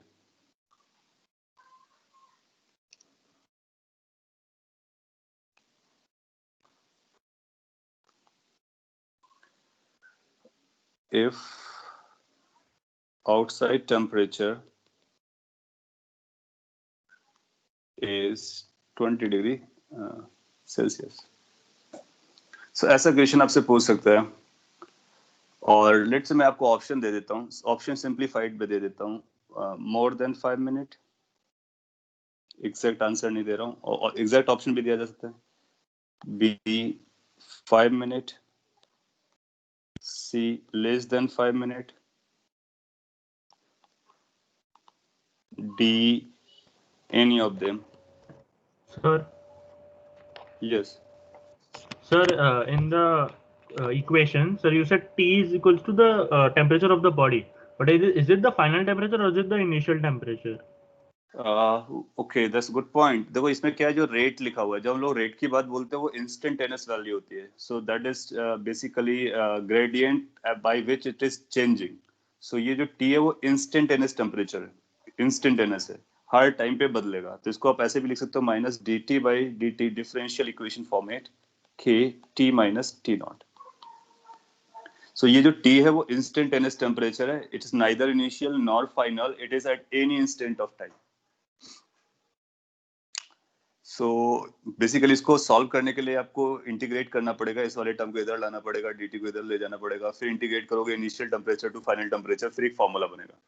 कैसे सॉल्व करेंगे उसका सिंप्लीफाइड वर्जन विदाउट इंटीग्रेशन मैं अभी बता रहा हूँ आपको, लेकिन उससे पहले मैंने आपको ये लॉजिकल सेंस या फिर थ्योरेटिकल या कॉन्सेप्चुअल क्वेश्चन पूछा हुआ है, ऑप्शंस दिए हुए हैं, और अगर ऐसा बोला जाए कि जो 5 मिनट लगते हैं 80 से 60 आने पर, यानी 20 डिग्री सेल्सियस से टेम्परेचर ड्रॉप होने में 5 मिनट लगे, तो अगले 20 डिग्री से ड्रॉप होने में कितना टाइम लगेगा?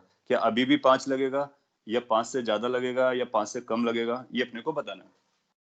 दोनों केस में 5 डिग्री से टेम्परेचर का ड्रॉप हो रहा है, दोनों केस में 20 डिग्री से टेम्परेचर का ड्रॉप हो रहा है, और एक केस में 5 लग रहा है मिनट का टाइम, तो दूसरे केस में कितना लगेगा? तो कैसे सोचना है वो पहले मैं आपको बता देता, थिंकिंग बेस्ड, फिर इसका कैलकुलेशन करने का तरीका भी बता देता।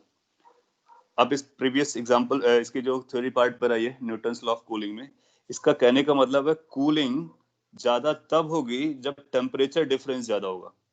तो जब टेम्परेचर डिफरेंस ज्यादा होगा, किसका किसका टेम्परेचर? बॉडी और सराउंडिंग का। बॉडी और सराउंडिंग का अगर टेम्परेचर का डिफरेंस ज्यादा है तो कूलिंग फास्टर होती है, यानी जल्दी कूल होता है, और अगर टेम्परेचर डिफरेंस कम हो गया तो कूलिंग के लिए ज्यादा टाइम लगेगा, यानी वो स्लो कूलिंग होगी। नो, अब इस क्वेश्चन पर आइए। पहले आप 80 से 60 आते हो, तो जब आप 80 से 60 जा रहे थे तो आपका जो टी था वो 80 और 60 के बीच में लाई कर रहा था हर टाइम पर। पहले 80 रहा होगा, फिर 79, फिर 78, और धीरे धीरे कम के 60 तक पहुंचा होगा, लेकिन जो भी वैल्यू थी वो 80 और 60 के बीच में थी। सराउंडिंग टेम्परेचर कितना है? 20, तो उसका जो टेम्परेचर डिफरेंस रहा होगा वो एक वैल्यू रही होगी। नो, जब अगर आप 60 टू 40 के रेंज पर आओगे, नीचे आ चुके होगे, तो इस 20 से जो डिफरेंस हो गया होगा, अब दोनों डिफरेंस को हम कंपेयर कर सकते हैं। क्या हम गारंटी से कह सकते हैं कि जो पहले वाला केस चल रहा था वहां से उस केस पे टेम्परेचर डिफरेंस ज्यादा जा रहा था सराउंडिंग से, और बाद वाले केस में टेम्परेचर डिफरेंस कम हुआ है? इसका मतलब पहले कूलिंग फास्टर थी, बाद में कूलिंग स्लो डाउन हो गई है। तो अगर पहले फास्ट कूल कर रहा था तो 20 डिग्री सेल्सियस ड्रॉप होने में 5 मिनट लगा था। अब ये स्लो कूल कर रहा है। सिंस ये स्लो कूल कर रहा है तो क्या हम ये गारंटी से कह सकते हैं कि जो टाइम लगने वाला है, क्योंकि हम सेम अमाउंट से ड्रॉप करने की कोशिश कर रहे हैं, तो सेम अमाउंट से ड्रॉप करने के लिए टाइम ज्यादा लगने वाला है। अगर आप ये क्लेम कर पा रहे हो तो फिर अपना काम हो गया। It will take more time in the second case. तो आंसर बनेगा option number A. It has to take more time to in order to drop by same amount, क्योंकि वो भी 20 डिग्री से था, ये भी 20 डिग्री से है, और अगर उसमें 5 मिनट लगा तो इसमें 5 से ज्यादा लगेगा। ऐसा कंक्लूजन हम ड्रॉ कर सकते हैं। An experiment was there in 10th based on cooling of water. अगर आपने एक्सपेरिमेंट किया है then you can relate it, it does happen. Suppose कर लीजिए वो थोड़ा सा और ऊपर जाता है कॉन्सेप्ट से उठ करके और आपसे न्यूमेरिकल क्वेश्चन पूछता है, और इसका ऑप्शन इस तरह से ना दे करके वो वैल्यू देता है कि like 6 minute, 7 minute, 8 minute, 10 minute, और जो भी आंसर हो। तो हम सॉल्व कैसे करेंगे वो भी मैं आपको बता देता हूँ। तो आप ऐसे लिखोगे minus delta T by T is equal to K T minus T naught. ये अपना फॉर्मूला होता है। अब इस फॉर्मूले को हम लिबरल वे पे यूज करेंगे। ये minus delta D by T का मतलब हुआ initial temperature minus final temperature divide by delta T. इसको और हम सिंपल वे पे लिखने की कोशिश कर रहे हैं। इनिशियल पहले क्यों लिखा? क्योंकि ये माइनस को एब्जॉर्ब करना था। इज इक्वल टू के। अच्छा, ये जो टी आपने अभी पूछा, मैंने बोला ये इंस्टेंटेनियस है, तो ये हर टाइम पे बदलेगा। अगर इसको हम मेंटेन करना चाहेंगे तो फिर आप पाओगे कि हमको इंटीग्रेट करना पड़ेगा। उससे बेटर है कि हम इसको एवरेज वैल्यू से रिप्लेस कर देते हैं, तो हमारा आंसर अप्रोक्सीमेटली करेक्ट आता है और एक्सेप्टेबल कैटेगरी में आता है। सो हम टी को एवरेज से रिप्लेस कर देंगे, यानी टी को लिखेंगे T initial plus T final divide by 2। This is going to be average temperature minus T naught. इस फॉर्मूले को हम यूज करेंगे। तो जब कभी अगर न्यूमेरिकल सॉल्व करना होगा तो हम इस फॉर्मूले को यूज कर सकते हैं। अब इस फॉर्मूले को यूज करके हम बता सकते हैं कि कितना टाइम लगेगा, क्या वो 5 मिनट से ज्यादा लगेगा। तो इसको दो बार यूज करते हैं। पहली कंडीशन के लिए 80 डिग्री सेल्सियस से 60 डिग्री सेल्सियस तक ले जाना है। इनिशियल 80 था, फाइनल 60 हुआ। टाइम कितना लगा? 5 मिनट। इज इक्वल टू के is a constant, T final T initial by 2 70 बन जाएगा, minus T not which is 20। एक इक्वेशन आपके सामने है, आप इसको देख सकते हो और सॉल्व कर सकते हो। दूसरे में हम कहां से कहां तक जा रहे हैं? 60 टू 40 डिग्री सेल्सियस। तो इनिशियल हुआ 60, तो 60 minus 40 divide by time we are looking for is equal to K, और average temperature 60 plus 40 by 2 that is 50 minus 20। अगर आपको ये दो इक्वेशन समझ में आता है तो आप यहाँ से टी निकाल सकते हो। I am giving you 1 minute to find what the T is. आप क्या कीजिए, थोड़ा सा सिंप्लीफाई कीजिए, दोनों को डिवाइड कर लीजिए, टी की वैल्यू निकल आएगी, और टी की वैल्यू उसी यूनिट पर आएगी जिस यूनिट पे आपने पहले टी रखा था, यानी मिनट में आंसर आ जाएगा। You can easily solve it out.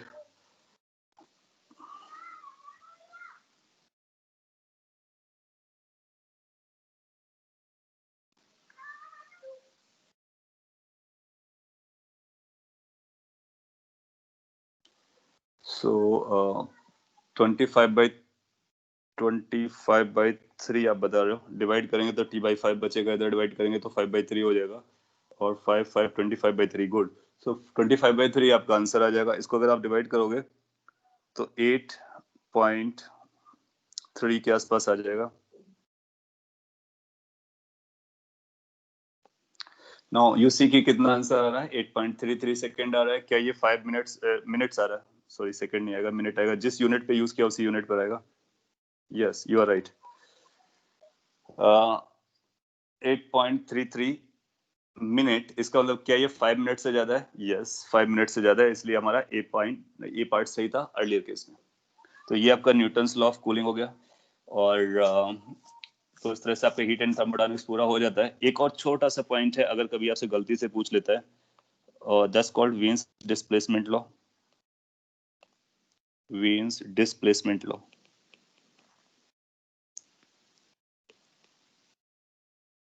और इसके लिए आपको क्या करना है? आपको एक लॉ याद रखना है। दैट लॉ इज कि T इंटू लेमडा मिनिमम और मैक्सिमम लेमडा m लिखेंगे इज इक्वल टू कांस्टेंट। तो किसी भी बॉडी के लिए टेम्परेचर और वेवलेंथ का प्रोडक्ट कांस्टेंट रहता है, इसको हम वीन्स डिस्प्लेसमेंट लॉ कहते हैं। तो वीन्स डिस्प्लेसमेंट लॉ का मतलब होता है ये होगा क्या कि जब कोई बॉडी है और इस बॉडी का टेम्परेचर T है, तो ये बॉडी क्या करता है, रेडिएशन निकालता है, रेडिएशन, और ये रेडिएशन वेव होते हैं। वो वेव की वेवलेंथ होती है, तो इसके पास बहुत सारी वेवलेंथ्स होती हैं, उसमें से एक लेमडा m होता है। Lambda m is wavelength corresponding to maximum radiation energy।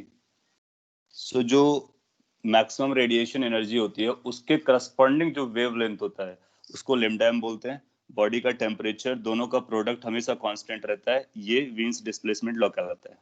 ये बहुत इंपॉर्टेंट लॉ है और इस लॉ का एक एग्जांपल बताएंगे तो आपको समझ में आ जाएगा। सपोज कर लीजिए आपको सन का टेम्परेचर मेजर करना है, सूरज का सन का टेम्परेचर मेजर करना है, तो आप सन का टेम्परेचर मेजर करने के लिए सन के पास नहीं जाएंगे थर्मोमीटर लेकर के, because that not going to work there, first second you can't reach there.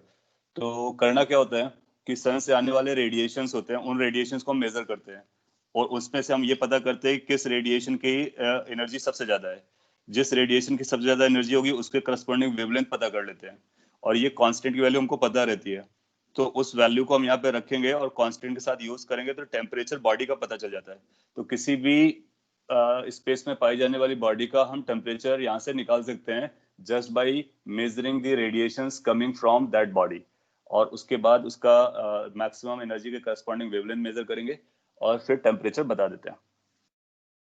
और इसका ग्राफ के फॉर्म में कई बार आपसे पूछता है, तो ग्राफ के फॉर्म में ऐसा अगर पूछता है तो आप आंसर दे दोगे। यहाँ पे वेवलेंथ यूज करेगा और यहाँ पे रेडिएशन एनर्जी यूज करेगा, रेडिएशन एनर्जी और इंटेंसिटी फॉर दैट मैटर, और आपसे बोलेगा कि ये ग्राफ है, रफली ऐसा ग्राफ आता है और एक साथ में ऐसा बना देगा लेट से, और बोलेगा कि इसका टेम्परेचर T1 है, इसका टेम्परेचर T2 है। बहुत अच्छा एग्जांपल है। और आपसे पूछेगा T1 और T2 में कौन सा बड़ा है, 4 ऑप्शन देगा।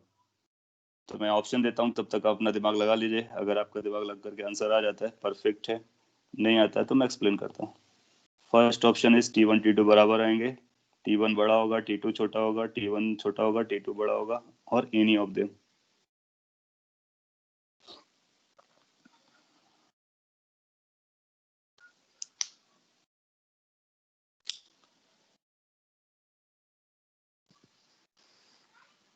So any answer for this?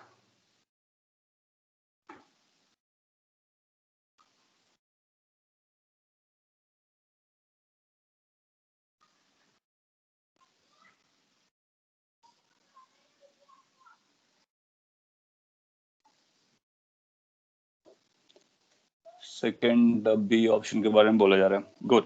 So lambda max M क्या होता है, तो जो मैक्सिमम एनर्जी उसके करस्पॉन्डिंग लेमडा, तो ये लेमडा एम ऑफ 1 होगा और ये लेमडा एम ऑफ 2 हो जाएगा। अच्छा, और हमको ये पता है कि टी और लेमडा एम का प्रोडक्ट कांस्टेंट रहता है, और यहाँ से एक बात क्लियर है कि फर्स्ट केस के लिए लेमडा ज्यादा है, तो फर्स्ट केस के लिए जो टेम्परेचर होगा वो कम होगा क्योंकि दोनों का प्रोडक्ट कांस्टेंट रहता है। तो आप बोलोगे since lambda maximum corresponding to the one case is greater than lambda maximum corresponding to the second case and product has to be constant, this implies temperature of one should be lesser than the temperature of two.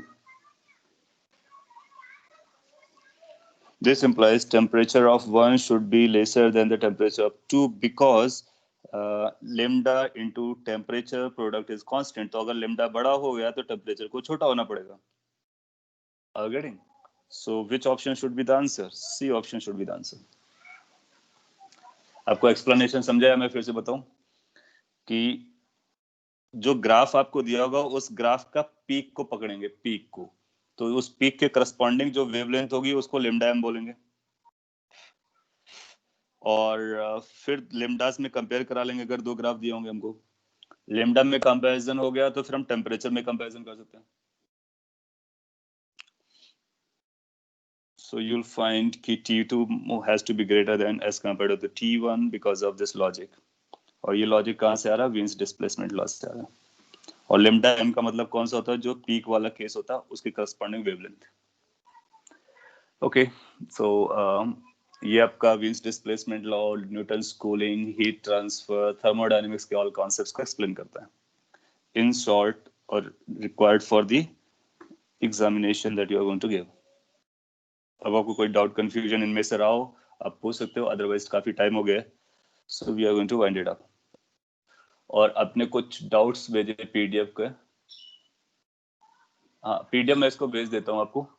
और आपने भी जो कुछ doubts share किए थे, आप एक काम कीजिए, वो सारे डाउट्स आप ग्रुप पे डाल दीजिए, तो मैं उनके आंसर कर देता हूँ, जो जो क्वेश्चन आपके केवीपीवाई के थे और डिस्कशन के लिए था।